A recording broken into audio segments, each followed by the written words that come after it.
So the first of the projects I want to talk about is Hillpointe. So if you think about the range of apartment complexes on the market, you've got properties that are for people who are economically challenged and they're on government subsidies on one end of the axis, and you've got really new ultra luxury properties on the other end.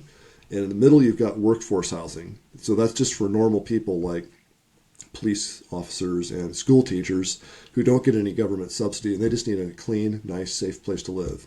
Hillpointe builds workforce housing. So the vast majority of the new apartment construction going on in the market is the high-end luxury. Very little is in the workforce segment. So what we find is that since there's so little of this coming into the market, that there's a huge need for it.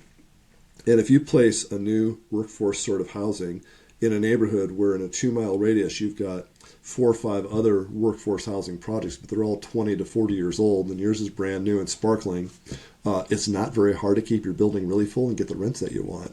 So we've really enjoyed working with these guys. I've invested with them multiple times. Prior history suggests there's a lot more upside than the 17% conservative IRR that I've got in here.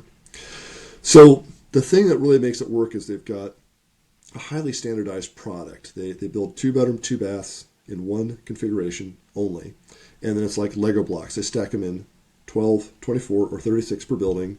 And they build a community, usually about 300 units with a swimming pool and a clubhouse in the middle. Every single one of their projects looks exactly the same. And since it's so highly standardized, they've gotten ultra efficient at building these things very cheaply. The vast majority of the things that can be sourced in China are bought directly at the factory. So for example, many of you might be familiar with luxury vinyl tile. It's a great product that you can put on the floor, wears really well. They can buy it for about 20 cents on the dollar of what it costs for you or me to go to Home Depot to buy it, because they're getting it direct. Just one example of the stuff that they buy. So this has historically been an absolutely fantastic sponsor for us. Here's an example of what it looks like, although it is not deluxe. I mean, there's not like a dog spa here. You can see that these kitchens have got quartz countertops, stainless steel appliances, tile backsplashes. They're tall 9-foot ceilings, the LVT floors. It doesn't really come across so clearly on this, but there's a lot of cabinetry. There's a lot of storage places. The closet sizes are really big. These are the types of units you can move into and you can really be comfortable and stay put for a while. From the amenity package, they've got great clubhouses. I mean, they're not fancy luxury ones, but they're more than adequate for the market that we're trying to serve, and nice pools and gyms.